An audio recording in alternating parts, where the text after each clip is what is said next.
your quiet reaction to getting accepted to Princeton and I was opening it at 5 a.m.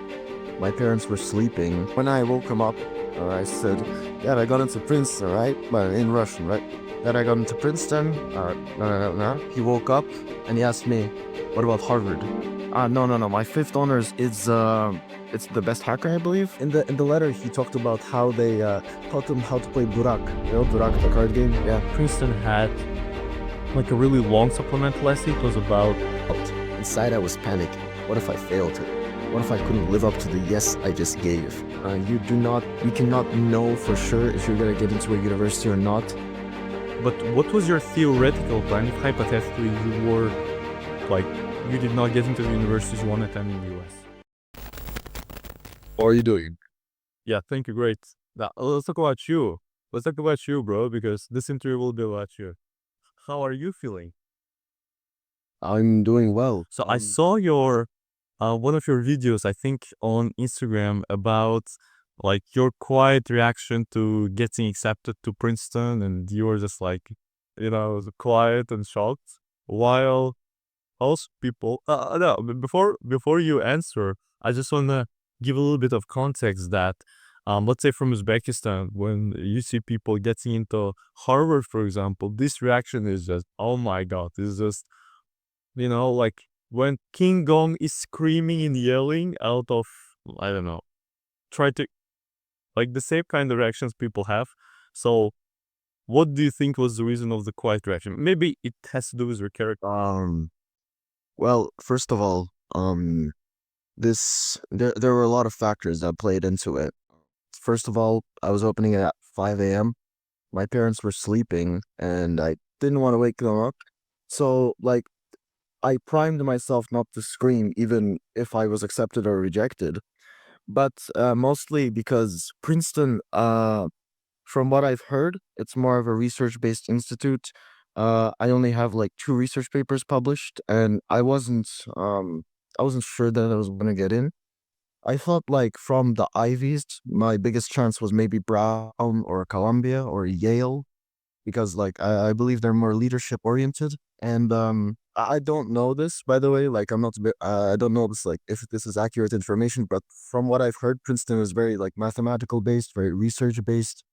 And when I got in, it was kind of a shock to me. Like I was happy. I was very happy. I was like, for the first 5 minutes, I believe I was just like looking at this. I was looking and I was like, is this real? You know, like after the video ended, I was like looking, I was like checking if it's real or not. And overall, like if you look at my reactions, I'm not that I guess emotional in any of my reactions. It's not because I'm like super arrogant, like I'm super confident I'm gonna get into all of these. No. I am I am not that confident in myself. My profile is pretty competitive, but uh it's not that level in my opinion. It's not like I'm very arrogant, but overall, I believe that even talking about this, it's making me kind of shivered because it's very surreal to me. I believe that the main factor for my calm reaction was that I was kind of shook. And if you look at the video, if you look very carefully, you can see like my what's it called? Yeah, my lower lip. It's like shivering, you know? And like you can look at my hand, it's like jittering when I so like my phone, I think it was here or here. I put my phone, and when I was taking my phone, it's like my hand is shivering and I'm like, oh, oh, I got into Princeton. And Wait, like you, and I wanted to end the video really fast so I could like check everything. But overall, also the room was very cold, so I was like shivering as well. But to be frank, another reason for my calm reaction was that many people get rescinded from these top universities because of their IB score. I'm not gonna say who, but many people get rescinded. And I know that this is not the end. I also have to do my final IB exams to guarantee my position at Princeton, which is mostly why I didn't really think that it was like a guarantee. It was just like an offer. And if I were to fulfill my IB requirements, then I would be able to get in. But like once I finish my IB exams, maybe it's gonna be a more emotional reaction. But I've addressed this in my past videos why I've had a calm reaction. Colombia is different. Colombia, it's a calm reaction because I already got into Princeton. I didn't really care about Colombia that much. But Princeton is just like more like shock, more like surreal to me. More, I didn't want to wake my parents up, although I did wake my dad up after because I was so excited. But yeah, I was very happy. It took me 5 minutes and then I just stopped caring. I started screaming on the house like, "Go Tigers!" Yeah, like go Princeton! Yeah. But overall, yeah, that's the reason for the calm reaction. Yeah, it's an interesting thing that you mentioned it because, in general, for Central Asians, right? Because I'm from Uzbekistan myself, it's very, like getting into these universities is, as you mentioned, surreal. And I just wanna learn more about the family and your family's perspective on studying abroad, and especially studying abroad on this full ride crazy financial aid where they cover everything. Um, yeah, and the question will be as follows. Did your parents, how did your parents support you when you first said, "Mom, Dad, I want to apply to these crazy level top universities"? And what was their support? What was their reaction? Was there like, oh no, it's too risky, like staying in Kazakhstan, staying niche university or whatever? Or was it like more of, oh yes, absolutely, we'll support you with absolutely everything, just tell us what you need. Just to preface my next answer, first of all, I did not get a full ride. I did not get any scholarships because I did not qualify for need-based financial aid. I will be applying for merit-based, but unfortunately, Princeton does not have them. I will be applying for different scholarships. But that's the first preface. Second preface, unfortunately or fortunately, I am not from Kazakhstan. I am from Kyrgyzstan, Oh Bishkek, my just in case. god. Oh It's my okay. god. It's okay. It's okay, Amir. It's okay. Brother, I'm Many people so, confuse. so embarrassed right It's now. okay. It's okay. It's okay. I'm not that sensitive about it. Many people confuse me for a Kazakh for some reason, which is why I added Kyrgyzstan to my profile recently. But just to preface that, I did not get a full ride. I did not get any scholarships. I don't want there to be misinformation on the internet. And also, I am not the first Kyrgyz at Princeton. I want it to be clear about that because some people call me first Kyrgyz at Princeton. There's a lot of misinformation. Don't believe that. But my parents' reaction was very funny. uh, my mom was very happy. She started kind of like getting sad because she knew I was gonna like study abroad. She was not gonna see me. She started hugging me. She started like, "Oh, I'm gonna miss you so much," and she started like being very sad.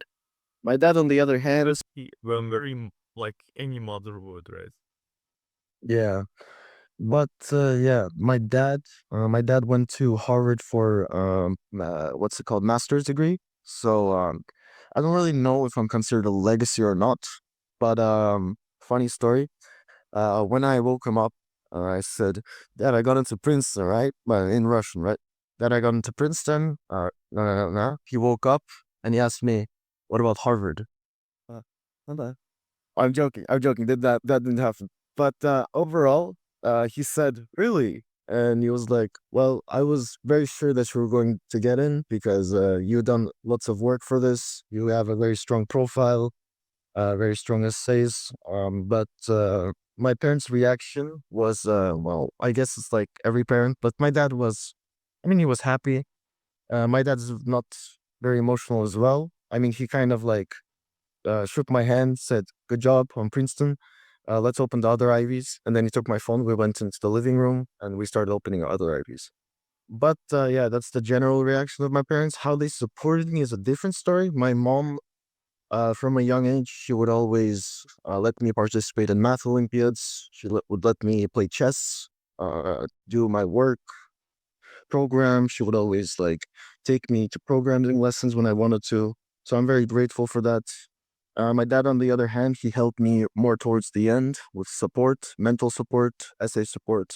Because my dad, when he was going for his MBA at Harvard, he was writing his own essays, and he knows a lot about how to structure them, how to make a hook, how to get emotion in there. And almost every one of my draft to Ivy Leagues, he would ask me, "Okay, send me a draft. I will check at it and then I will comment, right? So yeah, that's how we would work together. But yeah, my parents supported me all the way. My mom even made me like 3 years ago. I didn't want to go to an IB school because I liked my old school, but she made me go to an IB school, so I'm very grateful for that. But my dad, it was more like my mom helped in the beginning, and then my dad helped in the end, where it was more like technical, practical support. My dad helped, and more like emotional, mental. It was both my parents, but more my mom and my doing my bass and stuff. Yeah, that was my mom. But I'm grateful to both parents. They're very happy. Um, yeah, overall, yeah. So, Aikhan, do you want to introduce yourself? Do you want to introduce where you're from? I'm sure post you got into why you're such a hype, why everyone wants to talk about you in your application profile. Let's get started. Well, to begin, my name is Aikhan Jumashukurov. I am from Kyrgyzstan, Bishkek, and I go to Bishkek International School. I have the IB diploma there, and I like making videos. I like programming. I got into computer science and maybe some universities for linguistics into Princeton, Columbia, UCLA, Carnegie Mellon University, Georgia Tech, University of Michigan, UVA, a lot of great institutions, but I went for computer science because I really like the whole idea of computational linguistics, like natural language processing. I believe it's going to be very strong in the future. I feel like right now it's going to be a resurgence of AI, just like it was in like the 20th century. Like they would always write papers about the limitations of AI, and then it would resurge again. So I think right now it's gonna be a resurgence again. So I want to hop on that train. I wanna learn about AI more while I'm at Princeton, and I wanna like pursue an LP. And my main dream is to basically Kyrgyzstan. I want to help its diplomatic relations with other countries. So I want to create a super really good translator that is able to translate documents in bulk effectively, and that's why I want to study NLP. But yeah, overall, I like going to the gym. I like programming. I like sometimes cooking, smoothies. Like cooking and smoothies were my essay about personality for Brown Yes, I University. want to focus on your more of the technical sides of your profile. So what were your academic profile all about? What was your grades at IB? We all know that IB is the most rigorous school curriculum in the world. So how did you deal with that? And more importantly, how did you balance it while having to prepare for the SAT? And what was your scores? What were your honors, 5 honors that you listed on the common application? Let's get to the academic profile of yours.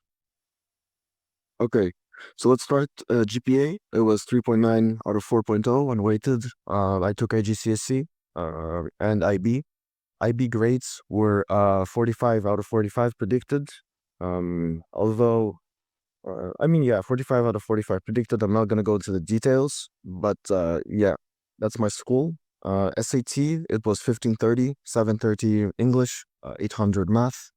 How I prepared for SAT during my IB, it was, it was like, it wasn't easy, but it wasn't that hard.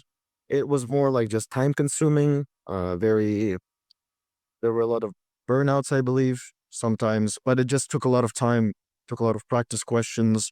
I believe I did it during the summer when I had a lot of free time. So I do advise preparing for the SAT during the summer when you don't have school, when you don't have any classwork.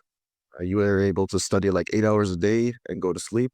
I believe that just picking the time frame, the environment, always optimizing my environment, deleting TikTok, Instagram, WhatsApp, YouTube, everything like that, that really helped me. And my honors, well, my first honor is first place in AMC 8 for some reason the certificate says Kyrgyzstan. I don't know if it's Kyrgyzstan or just my school, but I wrote Kyrgyzstan in the common application because that's what it said. Many people might nitpick that, but I just want to preface that I don't know. But that's my first honors. My second honors, from what I know, is Rayonna Olimpiada. It's District Olympiad, Lenin, in Bishkek. I got third place, which means I couldn't advance to regional Olympiad. I mean, city Olympiad, because I got third place. Only the first two places go up. I believe I was very unhappy about it, but I moved on. All right, it's fine. But that's those. Yeah, both of those Olympiads are math. My third honor, I believe it was a certificate from, we had a cosmonaut come to Bishkek recently. His name is Salimjan Sharipov, first cosmonaut from Kyrgyzstan, maybe a Sangha, I don't really know. But he gave me a certificate for, I don't even know what it was for, I guess contributing to community service or something. He didn't tell me why, but he was like, Aikhan, награждаю тебя, gave me the certificate. We took a photo. Terrific. And I wrote it. Yeah, I guess recognition or something. I really don't know, but I just wrote for Itkibis. No. My fifth honors is it's the best hacker, I believe, or multiple hackathons. I don't remember what I wrote, but for some reason in Common App it's multiple hackathons finalist. But my fourth honors, I remember it's a scholarship from Bishkek International School. I wrote it is awarded to less than 1% of students nationally, which is a true statistic. And multiple hackathons finalist was my fifth honors in Common App. I don't remember if this is true. Maybe I changed it for other universities, but I used to go to these startup. I used to go to these like acceleration programs, and I think I won. Didn't win. I finished as a finalist in one of them. I truly don't remember which one it was, but it was very small. It was about like 100 or 50 or 100 people. And then I think they even went bankrupt at some point, so they don't even exist anymore. They didn't give any certificates. It was About Aikhan's application profile and his advice in general for your applications, you can find in his TikTok and in his Instagram, for which the links are in the description. So definitely go and check his social media after this interview. was Excellent information. Let's not talk about the organizations giving you certificates that went bankrupt, because I believe this is not really good look for you as well. So yeah, in general, what I can say is solid grades. In general, 45 out of 45 on the AB is exceptional. Like, and this year, I'm not necessarily saying it to praise you. I'm just saying it because this is a fact. You could just say it's a fact compliment, essentially. And yeah, so the academics and the test scores were solid.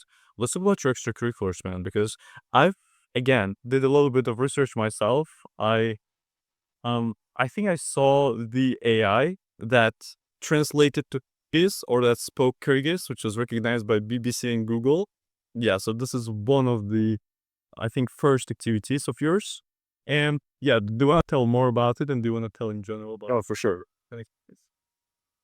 My first activity, by the way, I'm not gonna talk about my 7th and 10 activities because they're just volunteering. I just don't want to lose time. So my first activity, it is named iKyrgyz. It is the first AI that speaks Kyrgyz. This is not my words, by the way. This is literally patented, like officially. It's the first AI, Kyrgyz AI. I did it with two more friends, and yeah, It was basically how it worked. It would just be like a transformer, like a ChatGPT, but in Kyrgyz, because many people from regions in outside of Bishkek, they don't know Russian. So, and ChatGPT in Kyrgyz, it's horrible. It's so slow. It doesn't translate accurately. So we made iKyrgyz.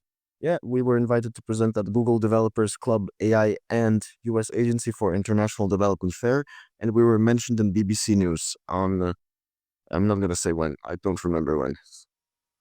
But yeah, that's my first activity. Second activity, Good Food. It is a non-profit organization. My idea for it was that when I used to be little, I used to be bullied for being obese, for eating incorrectly. And then once I started going to the gym, started eating healthy, dieting, I wanted to spread this in Kyrgyzstan. So we developed two NLP bots to create healthy meal plans in Kyrgyz and Russian. We hosted the first. So yeah, sorry to interrupt you. I guess you also just your essay narrative and structure in a way. So you started with being bullied as a child, obese. Like, it's just one of many things that I consider when writing the essays. Like, you could write about how you transformed, and how not only did you transform yourself, but you used that trauma to help others. So this is one of the Yeah. essay threads and narratives I see. Yeah, but we can talk about your essays later on. Yeah. Oh, yeah, for sure. I'll just talk about the activity. Uh, But yeah, you can, hostel. no problem. You can mention that narrative part as well because I think they're valid way which yeah. Yeah, for sure. Yeah, we hosted the first Kyrgyzstan Healthy Food Festival with 3,000 plus participants. 5 news companies wrote about us, 10 sponsors. It was pretty big in Bishkek. It was my first, I think, activity. Took a lot of work, took a lot of preparation, but I'm very happy for it, which is why it's my second activity.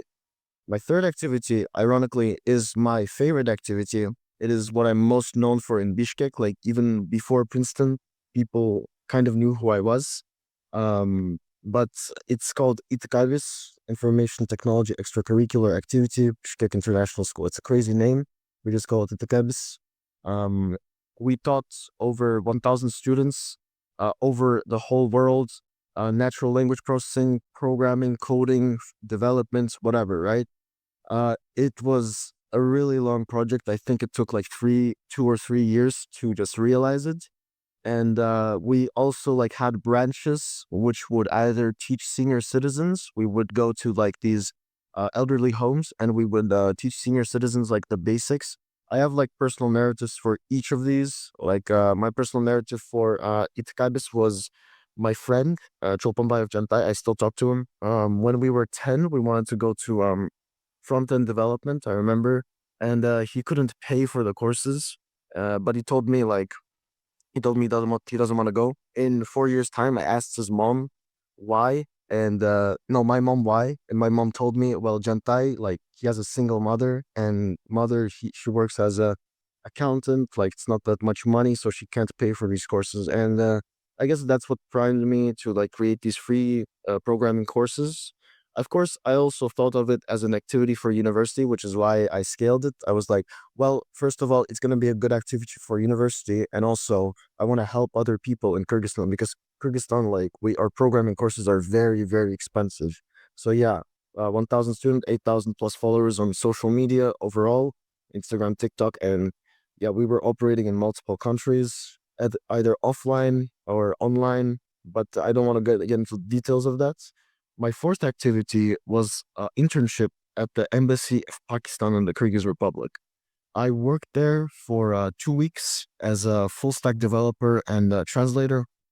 I translated documents. Well, full stack developer is not really accurate. I was just like a programmer more, but I wrote full stack developer because I was kind of making websites. But I'm just going to say programmer. I translated documents, generated social media posts, coded programs that accurately facilitated translations from English to Russian and Kyrgyz. It is basically my personal statement is about this activity. There's lots of racism, lots of xenophobia during this period of time. I really like to talk about it. It's very traumatic, very lots of emotional depth. But yeah, that's my fourth activity. No, you can talk about it now, no problem. Let's like move slowly from this activity to the personal statement because I think these four are our mission activities anyway, right? Am I right? Yeah, yeah. Yeah. And yeah, and other activities we can cover later on anyway. So Oh yeah, for sure. what do you say? Well, my personal statement, it was, I'm not gonna share it, but I'm just gonna talk about it. It was basically in Kyrgyzstan. I think it was during the somewhere around fall, autumn, and summer of 2024. We unfortunately, uh, our youth, our people were beating up Pakistani people, Egyptian people, Indian people for no reason. Yeah, many people know about this in Kyrgyzstan. It was very sad, and we were feeling very bad for this all. Like most people, including my dad, we would go out and like try to help them with either supplies or something because they were getting repatriated back to their country. Even the Pakistani prime minister talked about this. He was like, "Okay, we're gonna take our students because we have a lot of Pakistani students because medical, like they want to go to medical school here, and the prime minister was like taking them back, and I felt like this is gonna really hurt Kyrgyzstan's economy, its prosperity, its relations overall. I didn't know how I could help overall, but I decided to apply for an internship at the Pakistani embassy. I showed them my resume. I I really wanted to like just develop a translation tool. I said, okay, I'm gonna work for free. Just let me like code you a program. And I really like became friends with this ambassador. We talked about a lot of stuff. Additionally, I have like Pakistani friends, so I talked to him about that. But eventually, he let me into his office, and I would work there sometimes for 2 weeks. I would work there, and then like Yale started, Yale Young Global Scholars, which is another activity. So I had to leave, but I successfully coded them a program which I believe they still use. And by the way, my boss, not the ambassador, another guy, he still sometimes congratulates me with like Orozo, Eid, whatever. But now I'm going to talk about the personal statement. So I've given you enough context. So now the personal statement. The personal statement was very, very reliant on this context that we were, like our Kyrgyz people were attacking Pakistani people.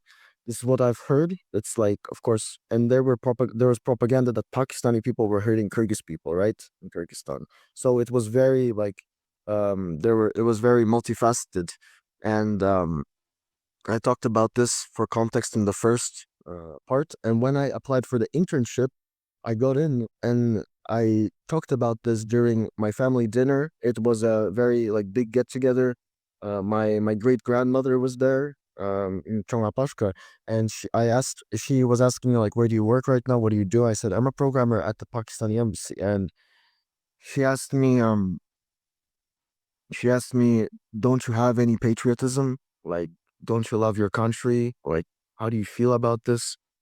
And I'm quite like not I'm not very secure about the topic of like patriotism because I really like my country, but many people call me American because I lived in America for a long time, so I always have this like concern that I'm not Kyrgyz enough or I'm not American enough. So like she really hurt me with that. I mean, also a movie called, I think, Green Book. Like, I'm not black. The Green Book, yeah, Those people are not white today. Or white. yeah. I mean, yeah, I understand. Yeah, I didn't watch it, but I've seen like moments in like TikTok and stuff. But yeah, it's not like really how I felt because like in Green Like, Book it's a bit there was a different movie because like he called, gets I think, The Green Book. yes, I think Like, it's I'm not usually black way enough. way more Black serious. people are not white enough. But here Or it's more white about people. like that I didn't really know like where I am. So she said, don't you have any patriotism? Like, are you a patriot at all? Do you love your country?"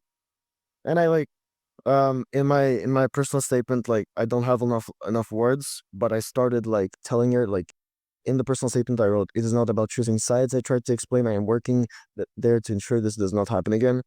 In the actual like conversation that I had with her, I said like like "Mm, like I don't know. I truly don't know. Like I just wanna like help because it's I think it's incorrect.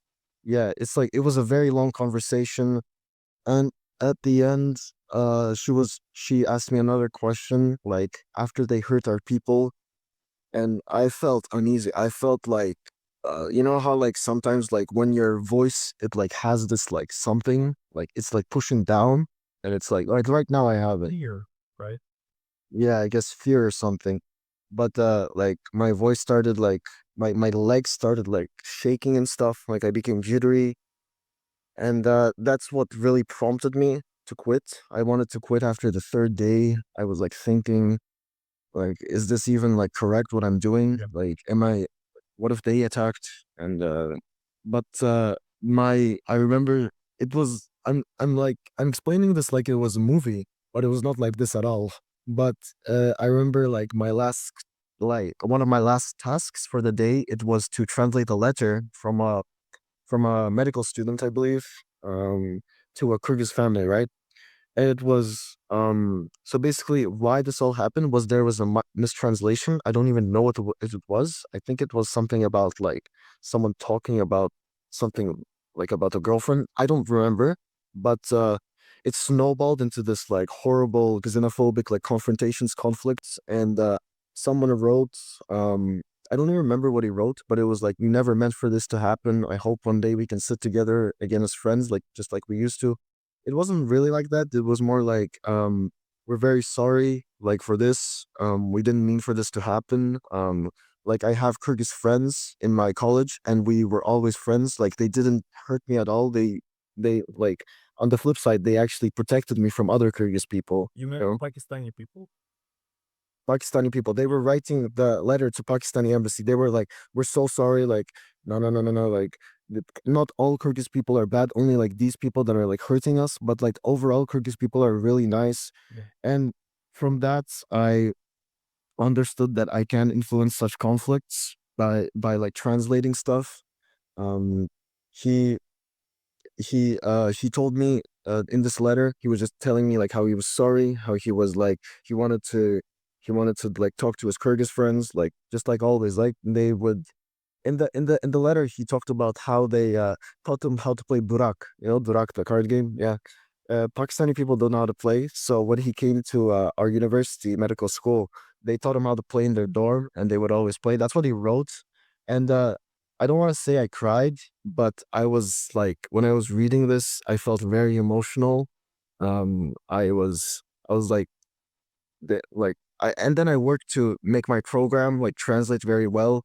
I translated this into Russian and Kyrgyz. I wanted to publish this, but they didn't allow me. Believe, I mean, не разрешили. But anyways, I I presented this to my boss, and he said that it worked very well, worked better than Google Translate because it was like more detailed analysis. It worked in a different way, not like super different because like I don't have the resources. I only had 2 weeks, but it worked in a different way. It was very specialized for English, Russian, Kyrgyz. And then I wrote feeling a mix of accomplishment and pride. I shared my success with my great grandmother, with Nerbubrapa. I said to her like I think this program can make a difference. And in a movie, she would say, "Really? Ah, good job." No, she said it's good to help others, and then kept watching at her TV. And then after like 5 minutes, she said, "Be careful. Not everyone can be trusted." And I understood that her words, they reminded me that change doesn't come easily, especially in these like international conflicts, and that is why I want to pursue my education in NLP and computer science and linguistics. But yeah, I want to close this communication gap. I just want like everyone everyone to like know what Kyrgyzstan is because like I go to another country that people don't know what Kyrgyzstan is. I want my son, Ursa, inshallah, if he's gonna be going to America, so he could like proudly say I'm from Kyrgyzstan. People would know. I want to have like diplomatic relations with all of our countries because like we are not the strongest country in Central Asia, not by far.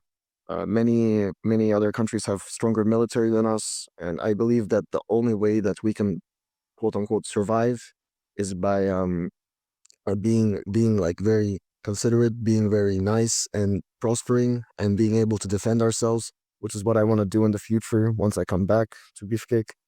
But yeah, that's my personal statement overall. Yeah, but that's a movie. That's a movie. I think that's genuinely a script. Like, besides other people, when you ask them, what did you write your personal statement about? Oh, I wrote my personal statement about my dog or about my best friend and my teacher, and we had disagreement. And you're like, war, conflict, one killing, beating each other, and I am in the midst of my family attacked me. And that's like, Yeah, it's like but it was I like right now I'm still friends with Pakistani ambassador. He's now friends with my dad, and I'm friends with his son, and we still talk about this stuff. But yeah, I really respect Pakistani people. I'm really thankful for the Pakistani ambassador for giving me this opportunity to internship at their institution or whatever. But yeah, it it was in real life. It was not really like a movie. It was more like it wasn't an everyday thing, but I knew it would make a really good story. After all, it was a hardship in real life, right? Yeah. Was it hardship or was it just like something like neutral? well, it wasn't like material struggle. It was more like emotional. Like I didn't know like if people would judge me if I worked there, if I helped them. But in the end, it all resolved. It was all okay, I'm really happy that I could help somehow influence this conflict. But yeah, it's I don't want to undermine it. But yeah, Interesting.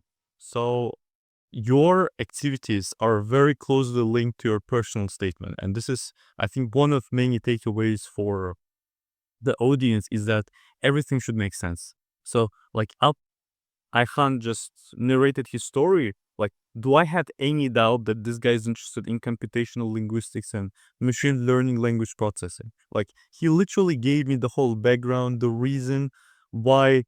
Like, I could easily imagine myself getting interested into machine learning language processing after like doing something through this. So, the whole story should make sense. Personal statement in a way should explain why you have the interest you have and why you pursued the activities you did. So it's not like something random or something completely without a story connecting everything. With that mind, now let's move to the essays. So for Princeton, they have graded thank you. paper. They have a lot of essays. Like they have like another second personal statement. So now I really want to like delve deep into the supplemental essays for Princeton. If you're curious, just to start, what were the sources that you used to navigate how to write the essays? What are the essays in general? How to write them? And Ooh, great question. you mentioned your father was of great support in terms of writing essays. But what were the other external resources that you can recommend to our audience, for example? And also the other thing is many people have different strategies for writing those essays. So I interviewed a student who main strategy was he wanted to make his whole application about this one thing. So he is like 6 of his 10 activities were about music. His personal statement was solely about how he resembled a musical instrument. His supplemental essays were about how he views science through music, how he wants to open a like club for Latina, like mariachi players, like super specific. And like his whole everything was about music. He also submitted extra music supplement when he would play it, and yeah, he was pretty accomplished in that. His honors was all about music. So like his whole strategy was just show how he sees the world, meaning, let me rephrase it, how he sees different things through the lens of music. So science, helping others, whether that's teaching, learning, etc. So that was his whole narrative.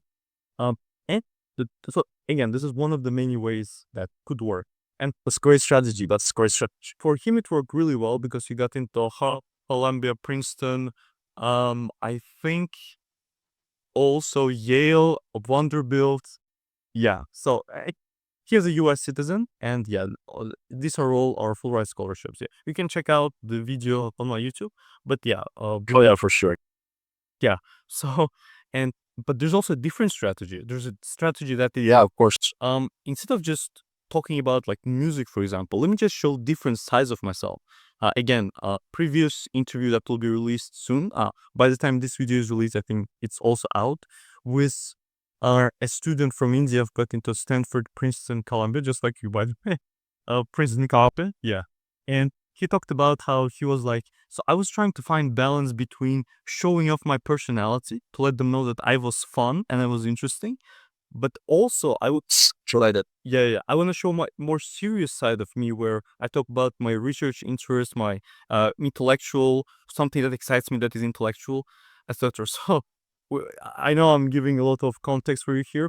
Of course. Understand? Oh yeah, what was your strategy dealing with this? And most importantly, how do you recommend our viewers to really navigate easily through these crazy essay prompts? Look, for recommendations, I'm gonna start. I'm gonna also start. I'm more like the Indian guy that got into Columbia, Princeton. I wrote about. I wanted to be very fun, very quirky, very personal, but I also wanted to show that I'm very serious about this. I'm very knowledgeable in these topics. But about recommendations, the music guy, from what I've heard, I guess he has lots of interest in music. He has a talent. That's why he wrote about it.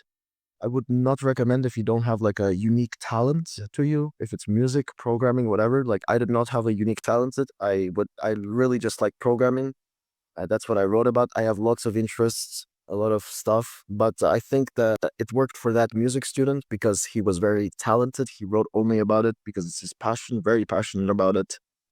But for many students, this strategy doesn't work. I've had friends who tried to write about like I think it was mathematics, like how they would see like numbers and stuff, but they wouldn't even have like IMO or anything, and it didn't really work out for them. They didn't get into universities. But students that not students, but my friends who wrote about like how they were fun, how they were quirky, how they were personal, right? It worked for them, most of them, and I think that I would recommend the strategy of Indian students rather than music student. Music students is a very like rare. I think you have to be very like talented, gifted to have that. Yeah, but if you have that, no problem. Like that's really well. But it's very risky, but you're gonna get really good results if you do it. Indian, I think it's a way more safe. It's way more easier to write because you can be genuine. And overall, like what I went for is for resources that I used, I am going to be very generic. I used College Essay Guy. Yeah, College Essay Guy. Really good like explanation of the different types of essays, like why major, why us, personality, community, all of these essays he explains really well. I don't really like some of the essays that he writes, and I also don't like reading other essays because I feel like I'm just gonna copy them subconsciously. Um, yeah, but College Essay Guy, he really explains really well how to write essays like like interestingly, because you can't write an essay well because it's very subjective. Like an admissions officer can like your essay from Princeton, and the Columbia can not like or like it. It's very subjective.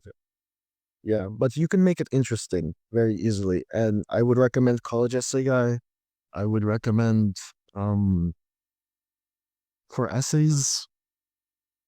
There's not many like YouTubers that make like essay guides, because many of them just like focus on overall, like Gohar, Pratik, Rishab Jain, they all just focus on overall academics and extracurriculars. But for essays, I would always watch College Essay Guy. He would like I love his books. I love his like overall structure. But yeah, my dad really helped. Like I think College Essay Guy was like 30%. My dad was 70%, and I want to like pass on this knowledge to other people how to write essays. Probably gonna do it in the summer. 我这个问题是 supplemental essay 在上。Yeah, for sure. First, Princeton prompt is what academic areas most pique your curiosity? How do the programs offered at Princeton suit your particular interest? So first of all, this is a why major, why us, Princeton essay. So since it's the first essay, I really like doing my essays in a chronological order. So like when the first essay is like read, then the second essay kind of makes sense, and then the third essay really makes sense. So I like doing this. So my first essay, I talked about how when I wrote my first for loop in Python, I felt like a necromancer, summoning lifeless entities to obey my commands.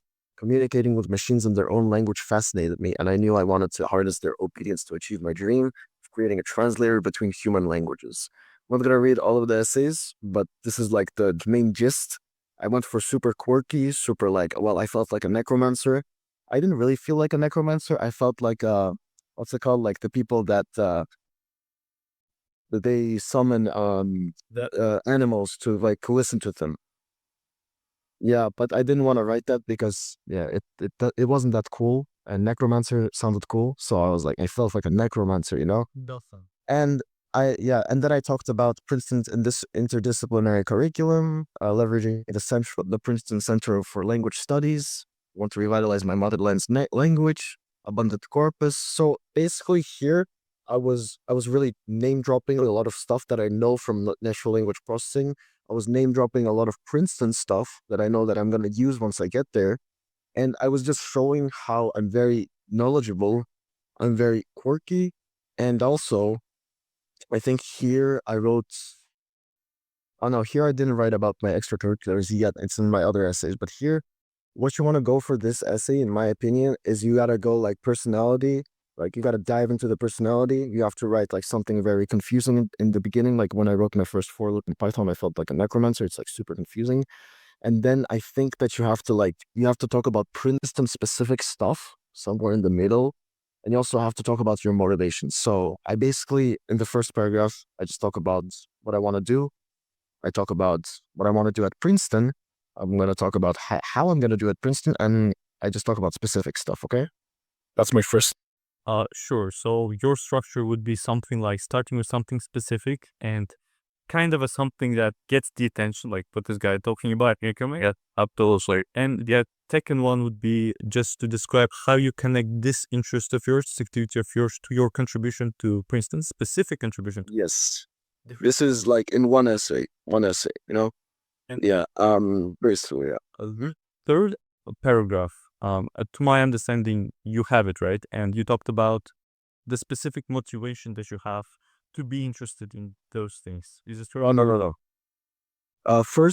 So third and second, they change places. So in the third paragraph, I talk about more about Princeton specific stuff. In the second paragraph, so first I introduce myself. I say, okay, I like programming. Then I say, I want to do this. I want to create a translator. Third essay, I say, well, I'm gonna do this at Princeton. And at the end, I say, like, by blending my passion, like language computer science. This time here is not the step. Yeah. Yeah. This is a structure they see like in every accepted student in general. So first is like specific, very sensory description of like what's going on in general, just to get the attention, maybe slightly A moment. yeah, likely just into the action. And then the second paragraph is more about the reflection of like, oh, I have this interest, but I've developed this interest for these reasons or to help these people, more of like a reflection thought. It's likely a motivation behind my interest and activities. And third, yeah, or of, well, yes, this is my motivation, this is my talented activity, and this is what I'm going to bring to Princeton. And here are specific a laboratory that I'm going to do machine learning research, or I'm gonna like start a club and partner with these Princeton specific organizations to help students develop their like machine learning interest, for example. Yeah. Um, That's like, yeah, my whole idea. So yeah, that's interesting. I wanna really touch on I think that like a really long supplemental essay. It was about Oh, yeah, the 500 words. different viewpoints. Yeah. So how did you come about writing, and what did you write about? This essay is why us, community, and diversity, basically. So here, I also went straight into the moment. I talked about how we have this Kyrgyz tradition where we burn juniper leaves so that it would take out demons and like bad spirits from the house. They usually do this on Lavasedia. Bro, we got some big stuff, so yeah, that bear centralism the tema. Central, yeah. Uh-huh. But yeah, I went straight into the moment, how I was a kid and I witnessed this and I was like, what the hell is this, right? And then I compared it to when I was in the US and I saw the same thing, but instead of archa burning, they were spraying holy water on like the whole house, you know? So it's different, but it's kind of the same, you know? So, and then I said, like, wow, it's like the same. Like, I was just talking about so this essay, it's like, what will your classmates learn from you, right? So I'm basically talking about, I am Kyrgyz, or as some jokingly call me in the US, a Chinese Russian. So it's basically racist, right? But when I moved to Kyrgyzstan, I became the American boy. Neither label fully captures who I am, and yet both have shaped how I see the world. So basically, I'm talking about how I'm kind of like a hybrid, like between Kyrgyz and American, and how this will enable me to understand different traditions, and how I used to think that this is a disability, that I thought that, okay, I'm unfortunate. But with time, I understood, okay, this is unfortunate, right? This is a gift. And I basically expand on this by saying, and I name drop here, my ultimate goal is to develop an innovative translator that understands cultural nuance. To fulfill this vision, I aim to collaborate with Hack Princeton, so name dropping, to establish a new initiative known as TeamTech, a student-led organization dedicated to developing technological solutions who will surpass the limitations of current language technology. And right now, I'm networking with Princeton students to create this thing, but you have to like name drop a lot. This is so first paragraph, just moment, immediately. Second paragraph, it's more about like trauma, like how I'm thinking, like this thing, and then Like, yeah. what is going on through your mind? Yeah. Yeah. Third paragraph, it's like name dropping specific Princeton stuff and my motivation. And then fourth paragraph, it's also a lot more name dropping, but this instead of computer science name dropping, it's more about like I'm Asian American Students Association because I said in the beginning, like I'm American boy, I'm Kyrgyz, like I don't know what I am, right? And the Carl A. Field Center for Equality and cultural understanding, right? And why I did this, I said it very well. I didn't say, oh, I just want to talk to people. Oh, I just want to find out about their stuff. No, I said this will enable me to better understand the cultural nuance and the subtleties of culture, I mean tradition, so that I can use this information for my bot my translator that I want to create. And that's like the whole idea for my diversity, what I want to contribute. I want to contribute Kyrgyzstan. I want to contribute my hybrid, and I want to contribute my like understanding of different traditions. In anthropology, there's a term for this, like people who have been like children who have been migrated to multiple countries, like they understand better like traditions from different countries. Yeah. So basically I'm like that. Yeah. So I wrote about that, but I wrote about it in a fancy way. And in the end, I said, by being a hybrid, I want to embrace my Kyrgyz American identity as a strength. It has taught me the value of adaptability, curiosity, and open mindedness. Qualities I hope to contribute to, not really like Kyrgyz American, but I guess like since I lived a little there, I am considered like that. I hope to contribute to Princeton's vibrant community. Yeah. Yeah, interesting. So the essays that we did not cover, I think, would be the community essay, right? It was the community essay there. Yes, yes. And then the little essays. Sure. Oh, I think there were one more essay. So we discussed why us. There's this big community, different perspectives.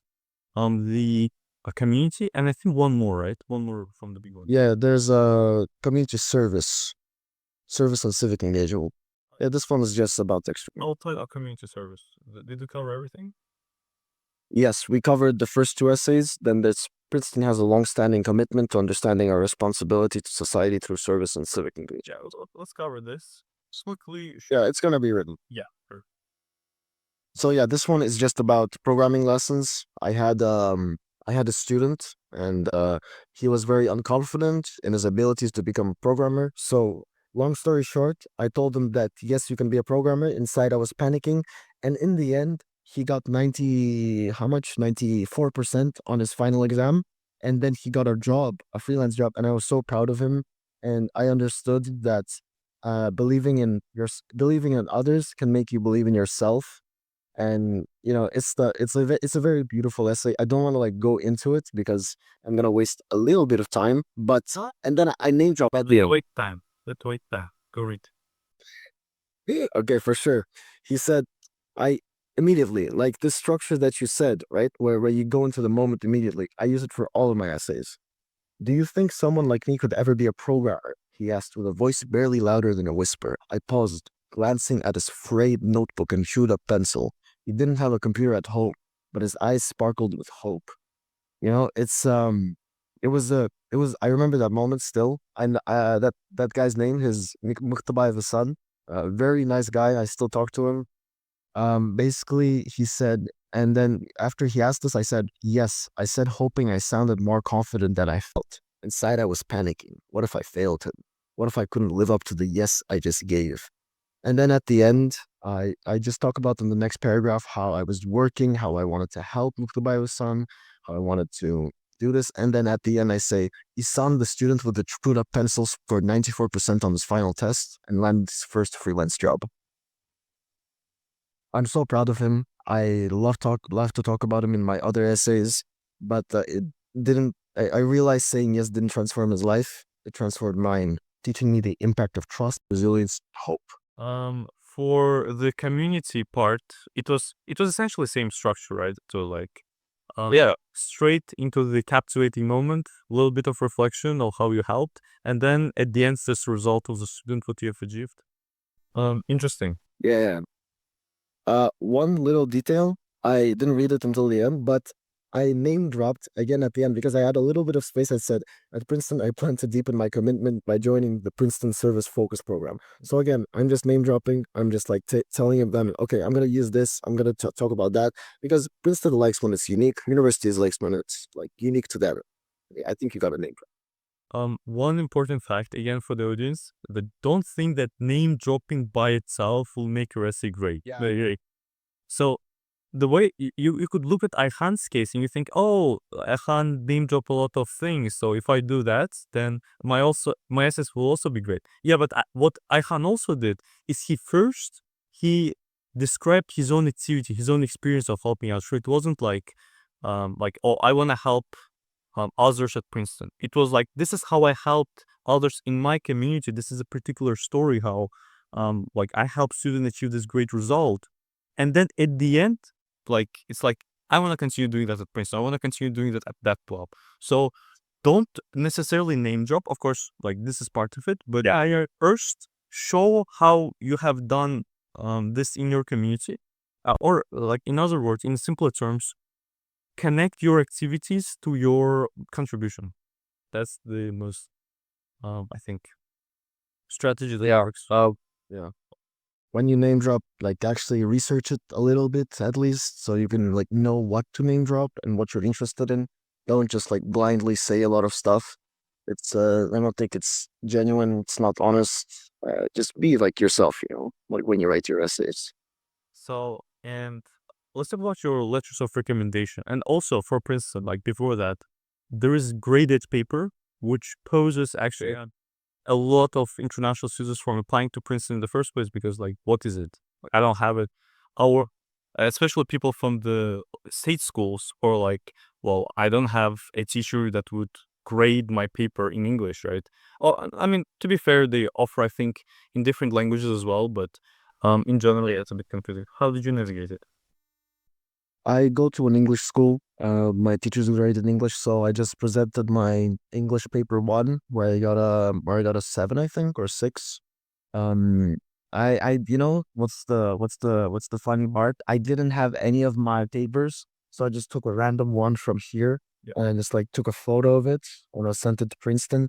And I heard on Reddit that I didn't know what this graded paper even was. I was like, what the hell is this like? And I just Googled it on Reddit and they said, okay, you just have to like send in a paper, preferably like an English paper, a literature paper, something like that, so they can like understand your handwriting, like how it looks or something. I don't really understand the point of it, to be honest, but I just submitted my English paper. Mm-hmm. Um, there's some truth to that, but it's not something critical or something that is super important to reject students. Yeah, so in your case, that wasn't a problem at all, just something that you wrote for the class, just submitted it with the school teacher's notes, right? Yeah, it was not significant for me. It was just like paper. Well, don't your recommendation letters, Yeah, for sure. how many were there?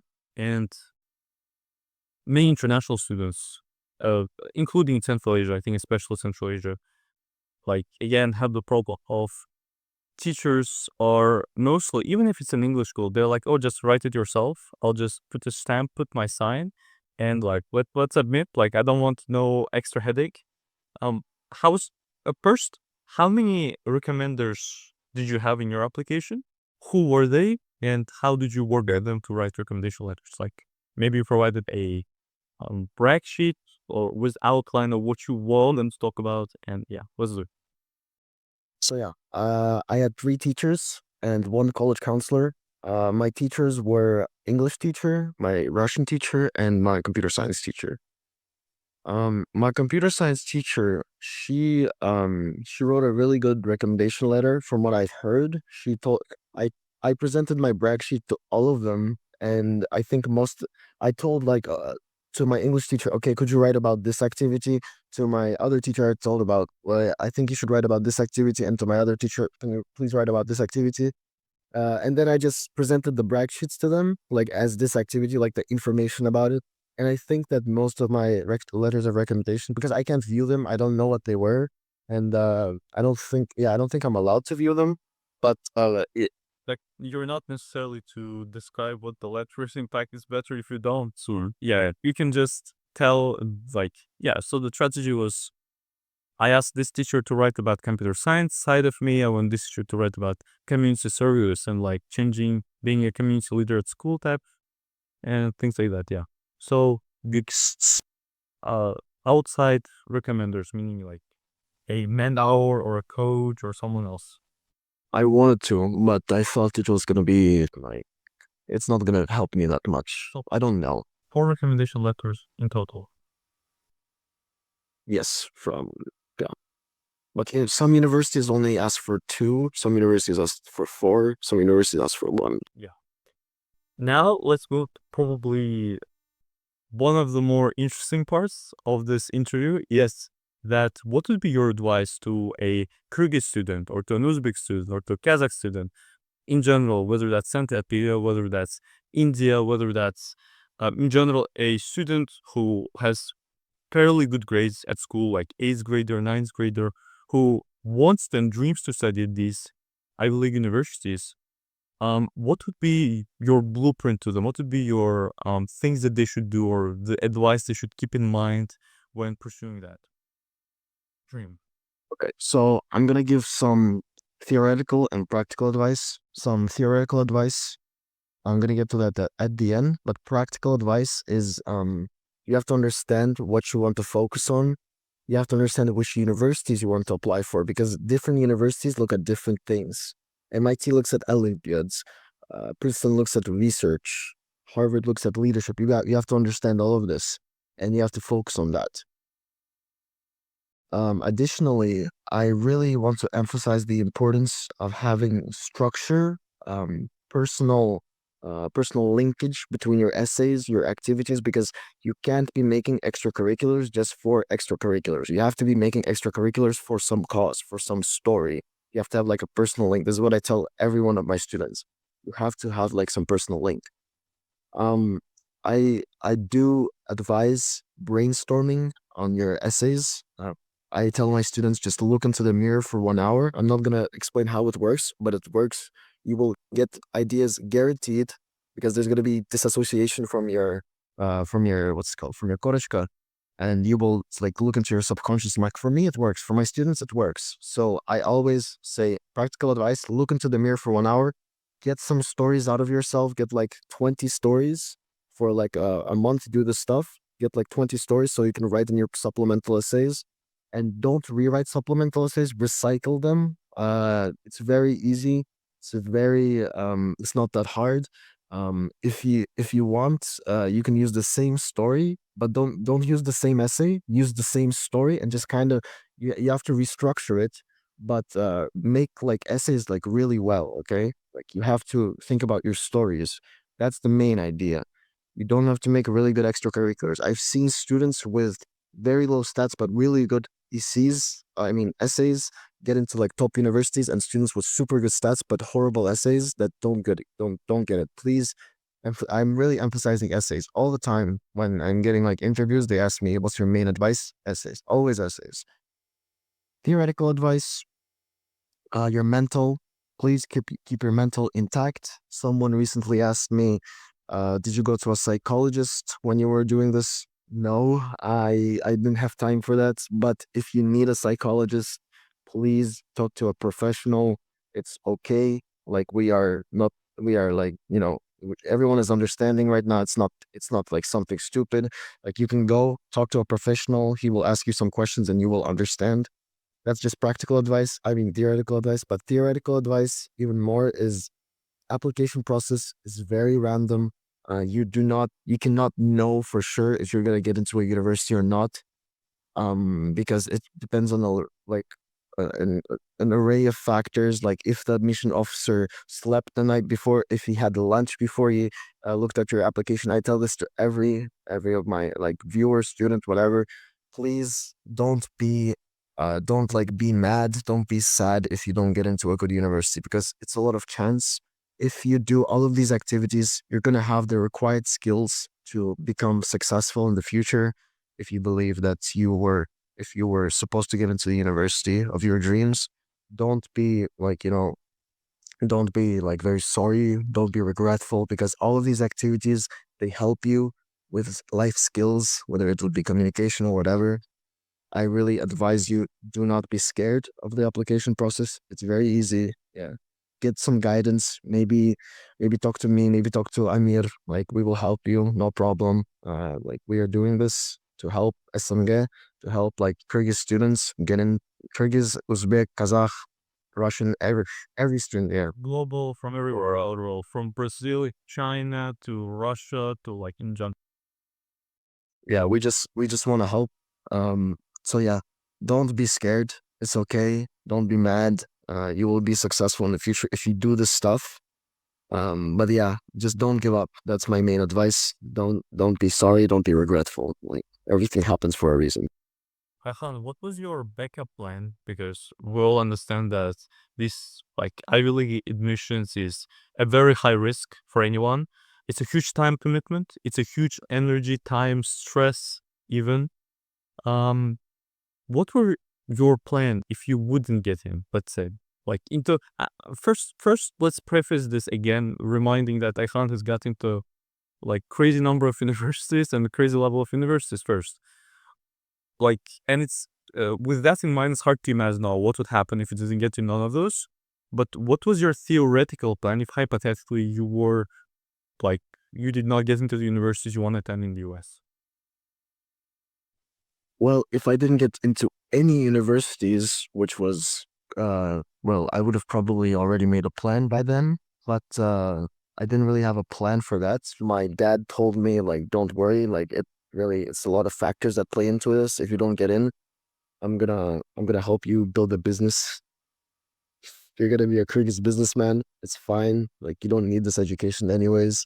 Or you could take a gap year. I was really thinking about that, like gap year or maybe business. Like, but I once got into my first university, which was like in December or January, You're like, I was nah, like, I'm getting it. yeah, That's yeah, what's no, up. because like it was University of Michigan. I was already happy. I was like, yay, University of Michigan. Like I'm not gonna be taking a gap year. I'm not gonna be making a business. But if I didn't get into any university, I probably would have pursued something like related to business in the tech industry. That would have been my backup plan because all of these activities they really help with leadership, communication, self-esteem. I believe that that would have been my plan. Yeah.